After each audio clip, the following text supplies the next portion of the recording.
Welcome to the Envision RISE podcast. I'm your host, Staci Hegarty, COO of Envision RISE. Joining me today is Sammy Burt, founding member of Farleigh Performance. Welcome, Sammy. Thank you for joining us all the way from England. We're always excited to have our friends from across the pond joining us for a conversation today. Hi, there's very rainy England, I'm afraid. It is miserable here. It's everything you imagine England to be. Well, I'm sad to hear that because it is sunny and beautiful here in Duck. Right, we'll talk the weather then because I'm going to get jealous. Well, we'll start with the simple things. Why don't you tell our listeners about yourself and about Farleigh Performance? Thank you for having me. So, as you said, I was one of the founding members of Farleigh Performance, and I'm always nervous about putting us in a box. But if I were to, we often sit in the kind of organizational development, culture, leadership development box. We're kind of doing the people stuff. And I feel incredibly lucky to be involved in so many organizations with their people. And often, in truth, what it feels like we're doing is helping people to have the conversations. And we do that through programs and coaching and support and consultancy. But yeah, most of the time, we're just having really great quality conversations with people. Excellent. Well, we have a lot to talk about. We do. One in the world right now. I keep hearing from clients saying, I don't know how to really lead through so much that's going on in the world that will eventually affect our business, but right now is simply affecting our people. Let's talk about leading through that difficulty of keeping your workforce focused on the task at hand, but still acknowledging that there's a lot going on and it impacts all of us. And those days of leave it at the office door, kind of gone. So what do you have to share? Well, I think the thing that comes to mind, and maybe it's just prevalent because my 2-year-old is making me read this book to him every night at the moment, but there's a book very popular in the UK called We're Going on a Bear Hunt. And this family are off on a bear hunt and they come up against all of these barriers, deep river or mud or forest. And the repeating cycle is we can't go over it, we can't go under it, we're going to have to go through it. And it really came to mind in what you're just describing there, because I think historically our attitude has been, well, we will go over it or we will go round it. Heaven forbid we ever bite the bullet and go through it. But now we have seen a shift, and it's been invited for people to bring their whole selves to work. And so we are going to have to go through this stuff together. Unfortunately, we can't go round it anymore. And as you say, then that starts to pose the questions to leaders to say, well, where are the boundaries between personal, private, relevant, what can I ask people to leave at the door? I think there's been a real challenge for leaders around this increase in well-being in the workplace, or the use of language around well-being and resilience. And people have kind of over-adjusted to mean, well, now I can never give you any negative or constructive feedback because it might impact your well-being. And I think that's genuine. I think people genuinely don't want to upset one another. So we end up in this sort of dance, don't we, of eggshells and missed conversations because we are all going through stuff, right? Whether we like it or not. And that might be really great stuff. It might be really bad stuff. It might be stuff that is about me. It might be stuff that is about, my country or my culture or my family or my friend down the road. But unfortunately, we are all human, which is really inconvenient to a lot of businesses, that we are all squishy humans. And so I think that starts to get us into this conversation about how do we first acknowledge that we are human and that we're all going through stuff all of the time. Right now is not really that different to any other point in time. And, we sort of boil people down to their job descriptions on that very surface level. And of course, the people who we're most in contact with day in and day out, we have the closer relationships with. We are able to understand their humanity better because maybe we met their spouse, or we've seen pictures of their kids, or we heard about their vacation, or we know that their mother-in-law is sick, or whatever it is, because we are in proximity with them. But as you get further up the org chart in your organization, you kind of lose, depending on the size of your organization, you lose that personal contact with the front line. How do we first acknowledge our humanity to one another when we don't have that kind of relationship? I mean, if it's the CEO of your organization, you may only meet her once a year at the annual meeting. And, it's kind of hard to expect her to acknowledge the humanity of 5,000 employees. So what do leaders do to make sure it's not getting lost? So I think there's two things there. I think the first one I might pick up on is the difference between knowing about someone and knowing someone, right? You could sit next to me for 10 years in our little desk island, and you might know every holiday I've ever been on and everything about my kids and all this sort of stuff. But do you know what's important to me about how I live my life? Have I ever demonstrated my values to you and around you? And of course, the opposite is true. I could sit next to someone for years and know nothing about them. But actually, because I've seen the way that they react to challenges in the workplace, I understand what they're about. I understand what's important to them. And so when our fantastic CEO that you're describing is wondering how to create a human connection with 5,000 colleagues or employees, I would be encouraging that CEO to show those people what she's about. Show them how to know her, not know all about her. She doesn't need to pull up her husband at every, away day and say, remember, I've got a family. But what she might do is stand for stuff and stand against stuff and start to give people a sense of who she really is. Oh, that's so interesting, because we talked for so long in organizational development about the importance of authenticity and people being able to come to work as themselves. And oftentimes what people read from that is, I'm supposed to come tell all my personal business. Yeah. That's not what we're saying. No, I don't want to know that stuff. How is, what drives you? Not who are you, but how are you, right? Yeah.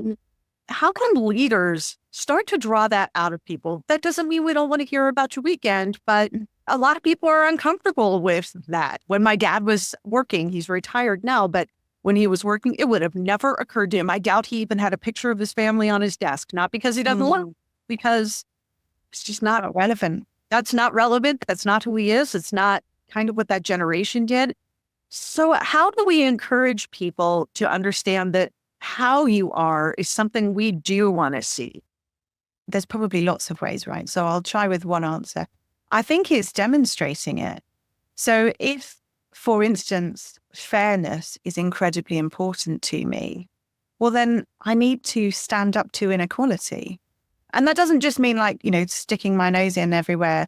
It might be being more curious when I notice something that feels to me unequal or lacking in fairness, to go toward it and be curious about it. I wonder what's going on for, this here. Or for instance, what do they say? The behaviors that we don't challenge, we condone or we create. There's a lovely quote that I can't remember. I think that's a really great point. What are we going to stand for and what are we going to stand against? If I'm going to show you that I don't stand for bullying, well, then when our highest performer in that sales team is bullying and is not pulling their weight on the boring stuff, right? They're out there selling all the time, but they're not doing their admin, they're not doing the paperwork, and they're leaving it all to someone else, someone more junior. Well, I'm not going to condone that. I don't care what their sales figures are. I'm going to demonstrate that my belief is this is a fair organization and we don't allow those behaviors. I think the best way to show people what you're about is to be what you're about and live it. And that sounds really easy, right? And I probably sound glib to a lot of people that are like, well, that's easier said than done. But what I might encourage people to do is just to wonder first about themselves. If I were to name my personal values, or if I were to decide what am I for and what am I against, what would those things be? And then kind of just try and have that present as they move around the business. When am I ignoring a behavior that makes me uncomfortable? And how do I really want to be about that thing? Or when am I not celebrating a behavior? Because to me, it feels so obvious. Why would you celebrate? Well, actually, no. If we want more fairness, then when I see that thing being instigated, I'm going to be the loudest advocate of those kind of behaviors that I want to see. Sure. So I think there's a real role modeling role. Or you mentioned your 2-year-old. We do it so much when we're modeling the behavior we want to see if we happen to be parents or we've got little people in our lives who are watching us. And every parenting book told me they're going to pay much more attention to what you do as opposed to what you say. Yes. And a teenager, and I sort of question whether or not that's true. She's seen me clean. Right. Well, and reinforce that, of course, most parents have seen their child do something and gone, oh God, I know they've got that from me. Yep. I see my 2-year-old rolls his eyes and I'm like, oh, I've passed that on. Or my 6-year-old is a complete pedant and I know that he's getting that from his father. So yes, we need to role model the good. And children are a really great very quick feedback model for when we're not role modeling the great. They're a really good sort of mirror to be looking into. And of course, our colleagues are, but we don't, I'm not saying for a second that we need to see our colleagues as children. But when you're seeing a behavior that you don't like, the first place I would be looking for why they think that's okay is me.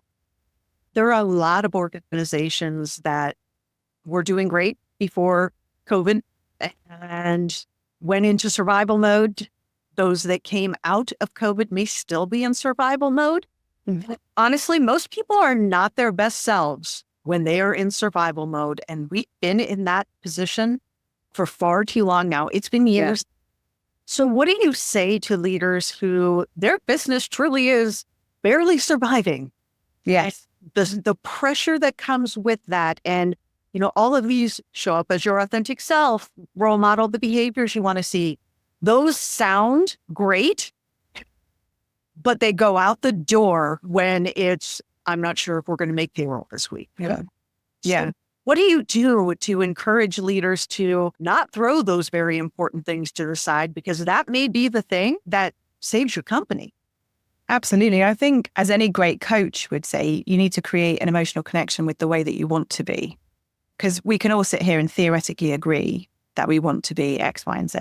But until I've really created a connection with why X is going to be better than how I am now, when stuff hits fans or things get uncomfortable, I'm probably going to revert to some muscle memory in my leadership style. So one of the ways that we work with clients or with leaders, is to dial up their level of self-awareness and then their level of self-regulation. And it's really interesting that you said being in this survival mode. So we have an exercise that we do, and I wish I could credit the person who came up with it, but I have a terrible memory for theorists. Maybe I can send it on for the show notes. But very simple kind of above and below the line exercise. And what we do there is get people to understand when I'm above the line, when I'm at my best, what's going on for me. And people will often say, I'm more open, I'm more comfortable being vulnerable, I'm more comfortable making mistakes, I'm less risk averse, I'm happier, I'm energized, I'm all this. The voices in my head are saying to me, you're smashing it. You are absolutely nailing this. You're great. And it talks to me about the people around me. They are trustworthy. Staci's fantastic. Look at her doing a great job there. So it's this really open place to be. And I would go back to kind of how we've evolved. And one of our big needs as human beings is community. So when we're operating from above the line, we are serving this need for connection and community to other people. And so it's biological, it's evolutionary that we do that. And when we do that, we invite more people in, we allow them to feel safe and trusted, etc. When we go below the line, we are serving or operating from a different evolved state, which is one of survival, right? So when I go below the line, I stop looking at you actually, Staci, at all until there is blame that is needed. And then I might look at you and say, well, she did a terrible job. And the voices in my head are going to tell me, you're not good enough either, Sammy. You're going to do a bad job at this and nothing good is going to happen here. And I'm not going to take that risk and I'm not going to entertain that idea or whatever it might be. So I become very protectionist. And if you can imagine, if you're listening to this on the podcast, when I'm above the line, my arms are open, kind of all my vital organs are on show, right? I'm really comfortable with this vulnerability. When I go below the line, my arms cross, I start to protect my body. I start to protect what's mine, what's my territory here, my ego, my ideas. I get very defensive and I go into that fight or flight or freeze or fawn mode of survival. I just need to get through this. This is an exercise with leaders can start to work out what are the things they might notice when they are above the line versus below. So I know when I go below the line, the voice in my head says, Staci thinks you're rubbish. You're not making any sense. This isn't useful. This is a waste of her time. Now, I've practiced long enough now that when I start saying those things to myself, I can go, I'm operating from below the line. I'm just trying to survive in this moment. And that's not really good for any of us. It's not going to be a great interview. It's certainly not going to be very interesting to listen to. So how am I going to shift that? How am I going to regulate myself in this environment, in this moment where I've gone below the line? And I might give myself evidence. I might say to myself, well, actually, you did a podcast the other week and it went quite well. And people have said it was quite interesting. Okay, so maybe I'm not, dull. Maybe I can be interesting. Or, you just did some client work and they said that was really useful. Okay, so maybe I'm not an idiot. And I'll just give myself a little bit of evidence to get back above the line. Because when I go there, whatever the uncertainty that we're in, I'm going to invite the people around me to help me in it. So if the challenge is, I'm not sure we're going to make payroll this week. Now, I'm not saying for a second that you then go out to an entire company and say, hey, I need some help. We're not going to make payroll because you're going to send a lot of people below the line, right? But what you might do is wonder, okay, who could be useful in this moment? What conversation do I feel I need to have? How do I stop myself trying to cope with this alone? How do I stop myself just trying to survive? What's real here? What's real versus kind of my distorted view of reality. When I'm below the line, I'm probably not seeing things as they truly are. So this idea, I've gone quite deep into that. I hope that wasn't too waffly, but because it's such a great visual that comes into my head. Yeah. And I think people listening, you might notice, when I'm above the line, I hear myself saying these things. You might hear yourself blaming other people when you're below the line. You might go to blame much easier. And above the line, you might forgive people more easily, for instance. So you'll notice your own traits in that. And back to your question, like how can a leader start or continue to lead in times of uncertainty? I think the first place to start is, where am I in all of this? Where am I operating from right now? And how useful is that? I often find myself, especially when things aren't perfect, questioning how reliable of a narrator am I right now? And is the voice in my head telling me the truth? Or is it being prompted by some other goal? Yeah. Those goals don't always make sense when it's the voice in your head, to make you feel worse or make you feel better or hear you or what have you. But I often question, am I an unreliable narrator in my own life, right? Yeah. It really has been really helpful for me, but it's the same concept of, am I above or below the line? Yeah, I really like that. The question I often ask myself is, what's my real intention here? So I know that if I were to come into this podcast and my intention was to make myself sound really clever in order that all of your listeners call me up and say, hey, can we do some work together? The chances are this isn't going to be a quality conversation. It's going to be me trying to spiel all the sales talk, right? It's not going to be very interesting. And therefore, it won't do the job that I'm intending it to do. So instead, I come in with a genuine intention to have a quality conversation with you. And that's true. I want to come in and I want to talk about this with you. And hopefully it's interesting to some people. And that's a good check and balance for me. If I start in a conversation, start to notice, other intentions creeping in, then I can wonder about what I'm really trying to do here. Now, you use a word that I think is really interesting, and that word is leaderful. Yeah. I know what you mean by it. So share with our listeners, what do you mean by the word leaderful? Well, it was sort of born of a real frustration with the idea of leadership. I see lots of people in positions of leadership and lots of job titles with leadership in them. And I think the truth is most organizations promote people into positions of leadership or people management without equipping them for it. But we just expect that everyone knows how, right? Because people manager is really easy, yeah? So we go, okay, good. You were really good at that thing you used to do. So now we're going to give you 10 people who do that thing and you need to lead them. And that's really obvious. Everybody knows how to do it. So get on with it. And so I saw this idea of leadership as like almost being given a new uniform or a suit of armor that you just put that on and now you are a knight, whatever it might be. And actually, I think when we experience great leaders, you can't always put your finger on what it is about them. And they may not be someone in a position of leadership. They may be a junior in the office who you just think, gosh, they're nailing this. They're really handling it. So this idea of leaderful is more akin to delightful or beautiful. It's kind of in the eye of the beholder, actually. If I want to be more leaderful, then how you experience me, Staci, is going to be really key to that. It's not about what I do It's not about what I say. It's about your experience of me, which comes back to authenticity. Because if I am inauthentic, your experience of me is probably going to be quite mixed at best. You know, there's going to be some inconsistencies. Well, she said she was about fairness, but then I saw her doing this over there. Whereas if I start to really embody the idea of being the leader that I want to be, you will experience that of me. What an overwhelming idea. That how you are being perceived as a leader has not 100% to do with the words coming out of your mouth or even the action. It is in the eye of the beholder. And back over my career leading people, it's easy to see it now that if you've ever had a 360 evaluation done, that is just the most terrifying thing that you can do professionally. But it's not just your boss, it is your peers and those that report to you giving their end. And the first time I had it done, there was a very, very, very new manager. And what I thought I was doing was not at all what the people who were reporting to me were seeing, but the people I was reporting to thought I was wonderful. Yes. Oh, I love that. Yes. Well, who reported to me weren't so excited. No.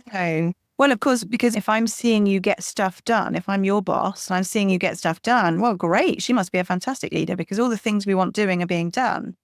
But how those people that are reporting into you experience you is going to be key to how sustainable getting stuff done is going to be, or the quality of that, or how many of them stay for very long. It really is quite overwhelming when you think about the idea of some people just aren't going to like you. And some people just aren't going to connect with your leadership style. For our listeners who are interested in becoming more leaderful, what are some things they can start thinking about, some things they can start maybe doing? I realize there's not a checklist for something that's in the eye, but well, I think it could be overwhelming, but I don't think it has to be necessarily. So I think what could be overwhelming is to have a checklist, as there is currently often in leadership, which is, okay, so I need to keep everyone on the straight and narrow, and I need to do this, and I need to do that, and I need to wear certain clothes, and I need to, I think there is more of a checklist for the stereotype of leaders. But actually, if someone wants to embody being leaderful, I think it's about what you're not doing often. It's letting go of some of those things. It's letting go of perhaps my ego in this. It's letting go of my need to know all the answers. It's recognizing that actually I'm going to be a greater leader if I have really intelligent people around me, or really empathetic people around me, or, whatever that might be. Actually, I don't need to be the smartest person in the room. I might need to be the best connector in the room, or the most curious. What might make me a great leader in this environment might be being the most curious person, because my curiosity is going to spark the brains of all of these fantastic people in my team. So I think, as a first step, without the overwhelm, let's try and remove the overwhelm of being in the eye of the beholder, and maybe just start to wonder, how do I want people to experience me?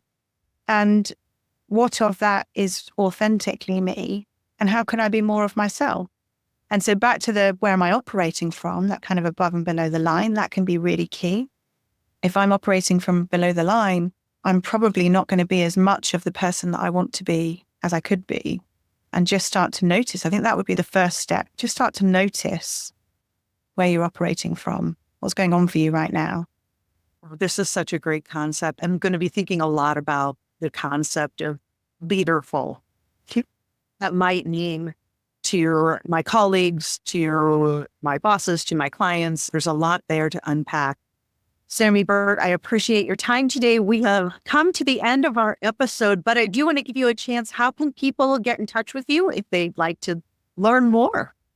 Lovely. If they'd like to learn more, then farleighperformance.com, which I'm sure I can send you through the link to that, is a place to find out more about my colleagues and I and the work that we do and some of the thoughts that we have about the world. And I'm an avid LinkedIn addict for my sins, so you can always find me there and see what I've been up to. Excellent. Well, again, thank you so much. And if anyone out there would like to find more about Envision RISE, you can find us at envisionrise.com. Thank you, Sammy. Thank you so much. Thank you so much for listening to today's episode. And so with your help, we can get this message to more people. Subscribe, rate, and review the show, and be a part of making a difference, because it starts with you.